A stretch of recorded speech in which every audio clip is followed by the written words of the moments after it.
Good afternoon.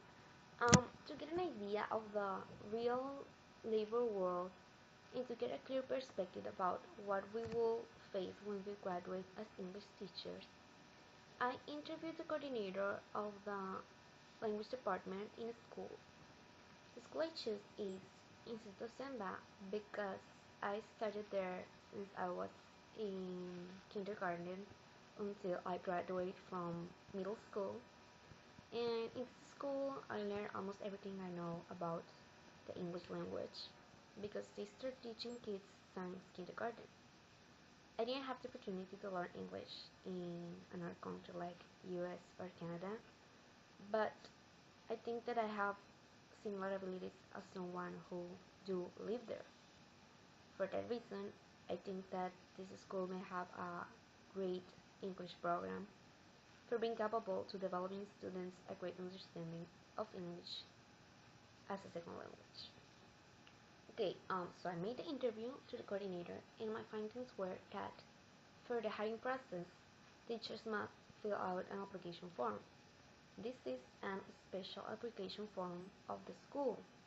They give it to you, and you have to answer it there. And after that, they make a diagnostic test in English and a psychometric evaluation. After that, they made an interview by the English coordinator and the principal. After the test, they choose whoever fulfill their requirements, which are, of course, good level in English, sort of certifications, experience, and BA in ELT or any degree related to teaching and learning. In this point, I get surprised the coordinator knows about the BA in ELT that we are currently studying because the teacher said that long time ago, the people in charge of the language department were not very well informed about this BA.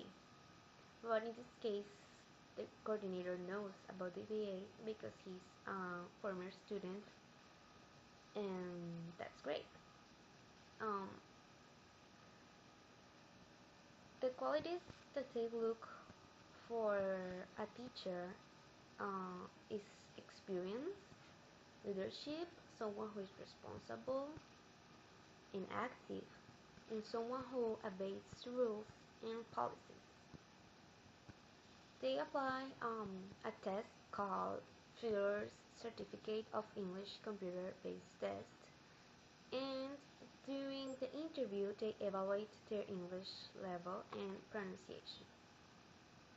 They realize that they have hired a good teacher when the teacher is proactive and happy in what he or she is doing, and of course that students show progress in language, which is the more important. After hiring, there is a training process where they give a close follow-up and guidance for them to get familiar with politics and materials. They also have constant supervision and informal meetings to discuss evaluation process, grading criteria, teaching methodology, course books, etc. To ensure that the teacher is working properly, um, they have feedback from the homeroom teacher, student book revisions, lesson planning, and record checkups. Also, to help new teachers to be better, the school helps them with some training that I mentioned before, but he explained me that it all depends on the areas of opportunity that the teacher may have in which needs to be assessed. I also made some other several questions about if the school have some consideration for hiring former students, and he said that yes, actually they are glad to have all students now as teachers, um, because they are sure that they have a good level at English and that in some way they are used with the program and school politics. So I would definitely ask for a job in that school. Another question I made was about when was the proper time to make an application for the job, and he said that they start making considerations for new teachers before to start the school year, but that they continue receiving applications during the year in case of a missing teacher. So, this is it. I hope the information helps you and see you guys next semester, and I wish you a Merry Christmas and a Happy New Year. Bye!